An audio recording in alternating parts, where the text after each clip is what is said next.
August 15, 1971. President Richard Nixon walked into the Oval Office and made a decision that would reshape the global economy forever. In a single television address lasting 14 minutes and 37 seconds, he destroyed a monetary system that had governed the world for over 27 years and replaced it with something that had never existed in human history: a global currency backed by absolutely nothing except faith and force. The announcement was made at exactly 9 p.m. Eastern Standard Time on a Sunday evening, deliberately chosen to catch foreign markets off guard before they could open Monday morning. Nixon's words were precise. "I have directed Secretary Connally to suspend temporarily the convertibility of the dollar into gold." That word, temporarily, was crucial. It made the decision sound reversible, emergency-driven, reasonable. 54 years later, that temporary suspension has never been lifted. Within 72 hours of that broadcast, every currency on Earth began to fluctuate wildly. The British pound, which had been fixed at $2.40 for decades, immediately dropped to $2.20. The Japanese yen fell from 360 to the dollar to 290. Gold prices shot up from $35 an ounce to $58 within 6 months, a 66% increase. Inflation that had been running at 3.3% exploded to 11.1% by 1974, then spiked to 13.5% by 1980. And the most powerful empire in human history began its transformation from the world's largest creditor nation to the world's largest debtor. In 1971, America owned more assets abroad than foreigners owned in America. By 2025, that position had reversed to a deficit of over $18 trillion. This isn't coincidence. This is design. Right now, in 2025, 54 years later, we are living through the endgame of the system Nixon created that Sunday evening. The pattern is undeniable. Every empire that has abandoned sound money has followed the exact same trajectory. Rome debased its silver denarii and collapsed within 2 centuries. Weimar Germany printed paper marks and created hyperinflation within 4 years. Britain abandoned the gold standard in 1931 and lost its empire within 14 years. And now, the United States prints digital dollars with no backing whatsoever. The receipts are public record. The congressional hearings are documented. The Federal Reserve meeting transcripts are available. The pattern has played out before. And if you understand what really happened on August 15, 1971, you can see exactly where this ends. To understand the magnitude of Nixon's decision, you have to go back to July 1944, to a resort hotel in Bretton Woods, New Hampshire. 730 delegates from 44 nations gathered for 3 weeks to rebuild the global monetary system after World War II had shattered the old order. The meeting wasn't just a conference. It was a transfer of global financial power that had been building for decades. The British Empire was bankrupt, having spent the equivalent of $1 trillion in today's money to defeat Nazi Germany. Europe lay in ruins, with entire cities destroyed and industrial capacity decimated. The Soviet Union was focused on rebuilding its devastated Western territories, and the United States held 21,700 tons of monetary gold, 75% of the world's official reserves.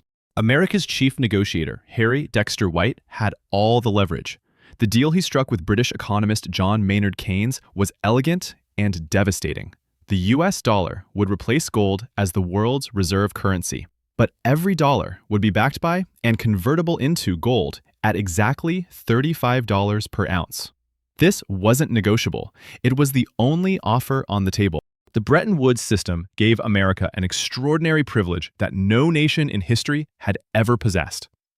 Every other country had to earn dollars through trade to buy oil, machinery, and other essential goods. But America could simply print dollars to buy whatever it wanted from anywhere in the world. As long as other countries trusted that those dollars were backed by real gold sitting in Fort Knox, the system worked brilliantly. For 27 years, it did work. American manufacturers dominated global markets, producing everything from automobiles to electronics to heavy machinery.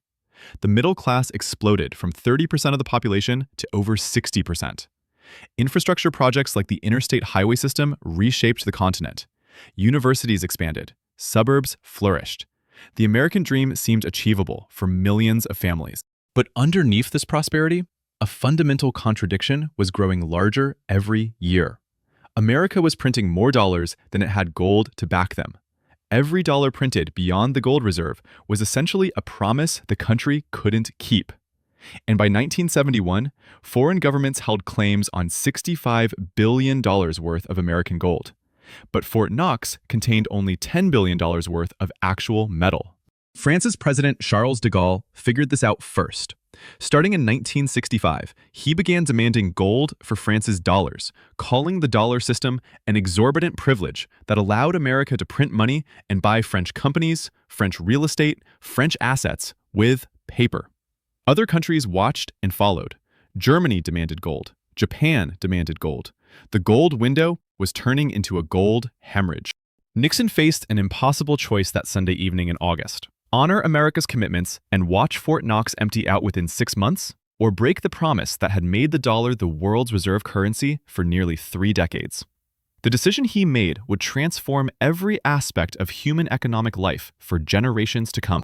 Let me show you exactly how currency debasement has destroyed empires throughout history, starting with Rome's systematic destruction of its own monetary system. Rome followed the precise pattern we're seeing today, step by step, decision by decision, over the course of 3 centuries. In 64 AD, during Emperor Nero's reign, the Roman denarius contained 98% pure silver and weighed 4.5 grams. It was the world's reserve currency, accepted from Britain to Egypt, from Spain to Persia, from the Atlantic Ocean to the Persian Gulf. Roman merchants could trade anywhere because everyone trusted the silver content of their money. A Roman soldier earned 225 denarii per year, enough to buy a small farm or support a family of 4 in comfort. But maintaining an empire is expensive. Border wars against Germanic tribes cost millions of denarii annually. Public works projects like aqueducts, roads, and amphitheaters required massive government spending. Bread subsidies for Rome's population of over 1 million people consumed enormous resources. Rather than raise taxes on powerful senators or cut popular spending programs, Roman emperors discovered they could secretly reduce the silver content of their coins. Citizens wouldn't immediately notice if the denarius was 95% silver instead of 98%. Emperor Nero was the first to systematically debase the currency on a massive scale. In 64 AD, after the Great Fire of Rome, he reduced silver content to 93% and pocketed the difference to fund reconstruction and his lavish palace, the Domus Aurea. The empire ran smoother, the budget balanced, and Nero funded massive public works projects. It seemed like free money generated from thin air. But the debasement created its own momentum. Subsequent emperors faced the same fiscal pressures and reached for the same solution. Trajan, who ruled from 98 to 117 AD, cut silver content to 85% to fund his conquests in Dacia and Mesopotamia. Septimius Severus, ruling from 193 to 211 AD, dropped it to 60% to pay for increased military salaries and expansion of the Praetorian Guard. Each emperor blamed external threats or temporary emergencies. Each promised to restore the currency after the crisis passed. None ever did. The pattern became institutionalized. Currency debasement wasn't an emergency measure anymore. It was standard fiscal policy. By the time Gallienus ruled from 260 to 268 AD, the denarius contained only 5% silver. What had been money for over 3 centuries became worthless metal. A loaf of bread that cost 1 denarius in 100 AD cost over 2,000 denarii in 268 AD. Roman soldiers refused to accept payment in debased currency and demanded food, land, or plunder instead. Trade collapsed as merchants rejected Roman money. The military couldn't be paid with worthless coins. Provinces declared independence rather than send tribute to Rome in exchange for valueless currency. The Roman Empire split into 3 separate kingdoms: the Gallic Empire in the west, the Palmyrene Empire in the east, and a rump Roman state controlling only Italy and parts of the Balkans. The greatest empire in human history fragmented because its leaders destroyed their own money. Same playbook, different century. Currency debasement doesn't happen overnight. It's a gradual process that each generation of leaders justifies as necessary and temporary, until, one day, confidence breaks, and the entire system collapses in a matter of years. 3 centuries later, Weimar Germany followed the exact same script with terrifying precision and accelerated speed. The pattern wasn't just similar to Rome's collapse, it was identical, compressed into 4 years of monetary madness that would reshape European history forever. World War I ended with Germany owing massive reparations to the Allied powers. The Treaty of Versailles, signed on June 28, 1919, demanded payments equivalent to $400 billion in today's purchasing power, roughly 3 times Germany's entire annual economic output. The German government faced the same impossible choice as Roman emperors: raise taxes to pay the debt and face political revolution, or print money to fund both reparations and domestic spending. They chose to print. In January 1919, $1 bought 4.2 German marks. The Weimar government insisted this was temporary, necessary to rebuild the nation after the devastating war that had killed over 2 million German soldiers and devastated the country's industrial capacity. Finance Minister Matthias Erzberger promised to restore sound money once the emergency passed and the economy recovered. But printing money becomes addictive for the same reason it became addictive for Roman emperors. Each crisis justifies more printing. Each temporary measure becomes permanent policy. By January 1921, $1 bought 75 marks. German officials blamed foreign speculators and demanded more time to stabilize the situation. The acceleration began in earnest during 1922. Political assassinations, including the murder of Foreign Minister Walter Rathenau, created instability that the government tried to solve by printing more money to fund emergency security measures. By January 1923, $1 bought 7,000 marks. By July, $1 bought 160,000 marks. Then came the final collapse. In November 1923, at the peak of the hyperinflation, $1 bought 4.2 trillion marks. The German mark had lost 99.999% of its value in less than 5 years. A loaf of bread that cost 13 marks in 1919 cost 200 billion marks in November 1923.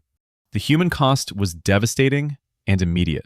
Middle-class savings evaporated overnight as bank accounts became worthless. Workers were paid twice daily because prices changed by the hour, sometimes doubling between morning and evening. Children played with wheelbarrows full of worthless currency, building blocks with bricks of cash. Farmers refused to sell food for marks, demanding payment in gold, foreign currency, or barter goods. The social fabric disintegrated as normal economic relationships became impossible. And who benefited from this monetary catastrophe?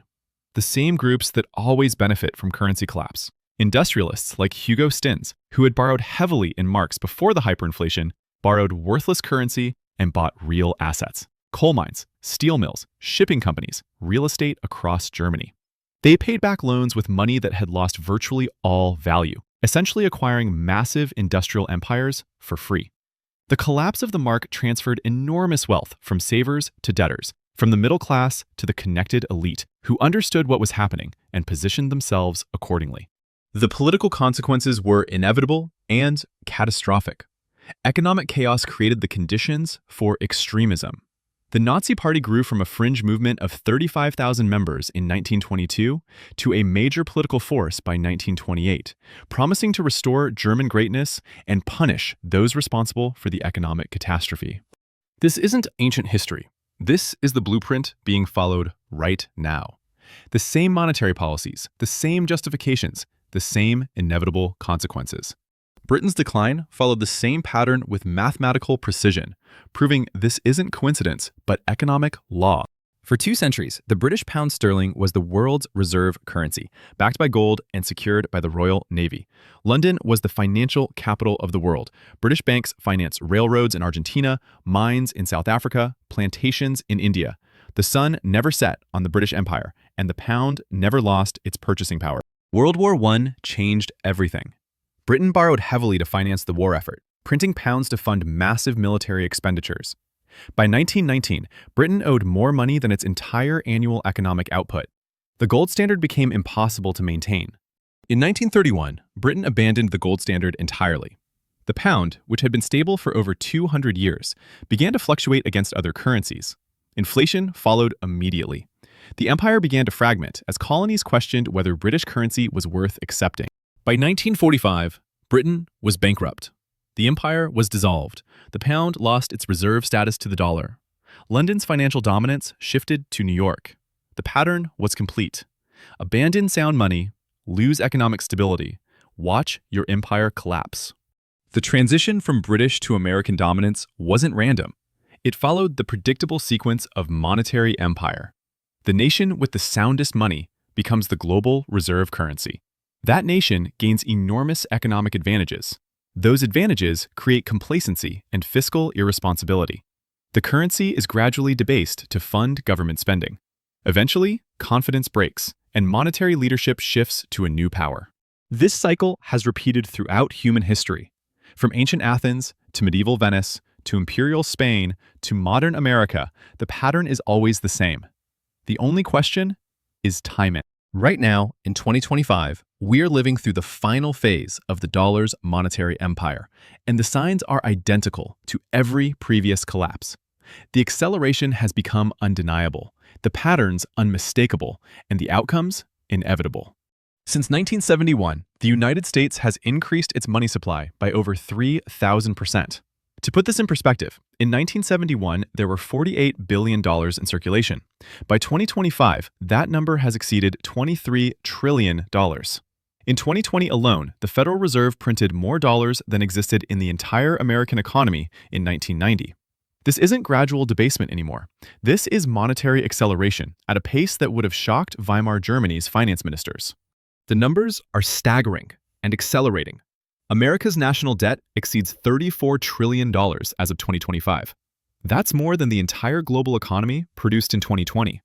Interest payments on that debt now consume more than 25% of all federal tax revenue. And this percentage is growing rapidly as older, low-interest debt matures and must be refinanced at higher rates. The Congressional Budget Office projects that by 2030, debt service will consume 40% of all tax revenue. And unlike previous decades, foreign countries are no longer willing to automatically buy U.S. Treasury bonds to finance American spending. China, which held over $1 trillion in U.S. debt in 2010, has reduced its holdings to under $800 billion by 2025. Russia has eliminated its Treasury holdings almost entirely, dropping from over $160 billion in 2010 to less than $5 billion today.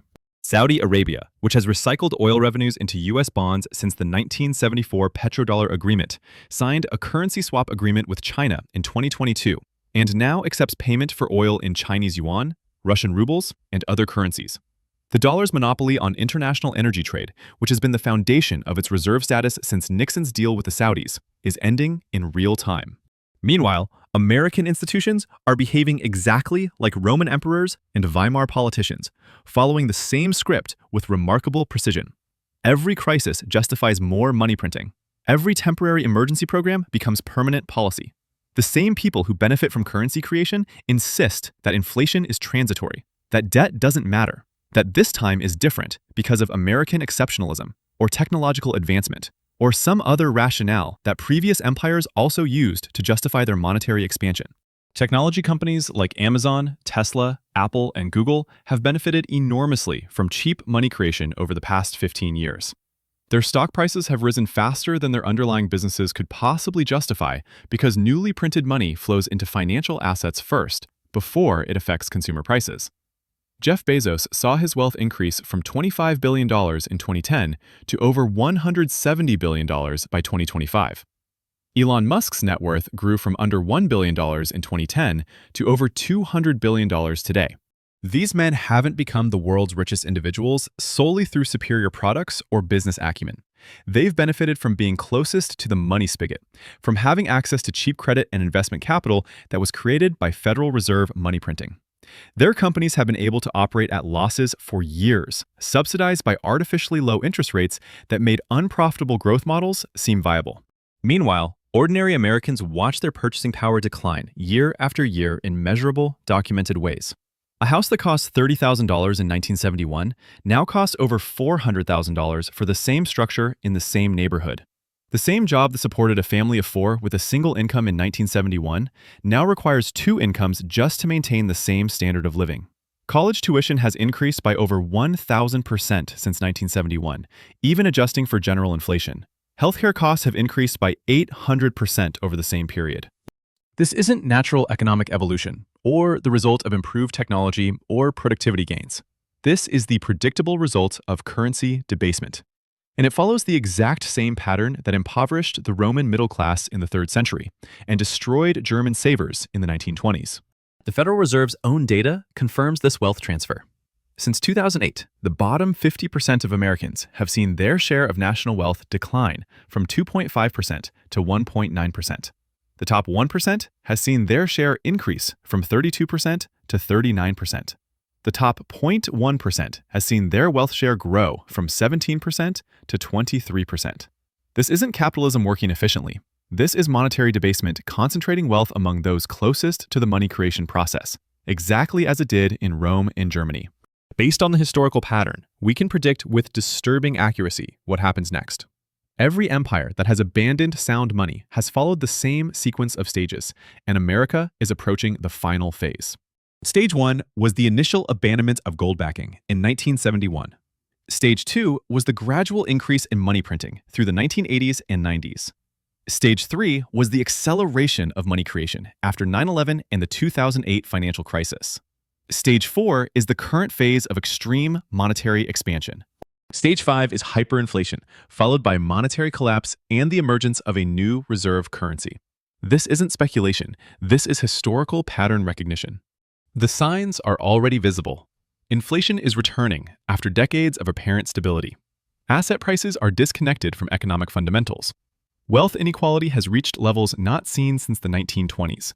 Social and political tensions are rising as economic pressures mount.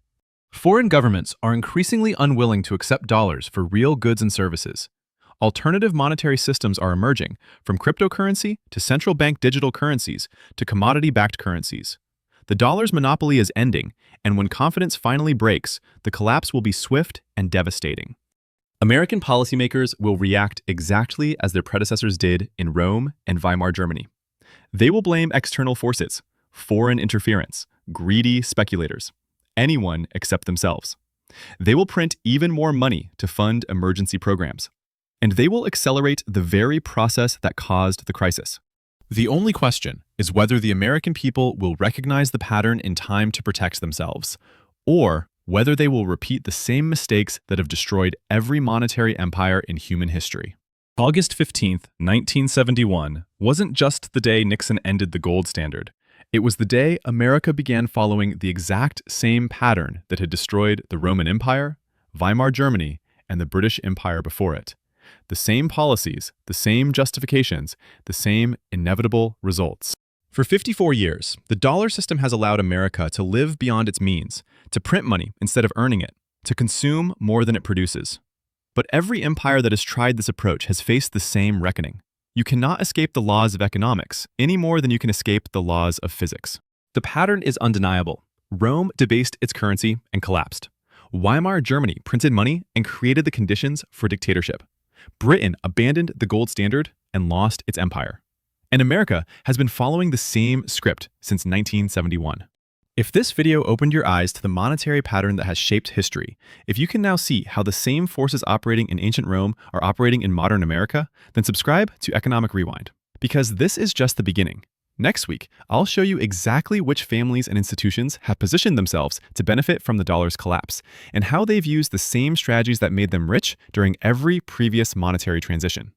The patterns are all connected, and once you start seeing them, you can't unsee them.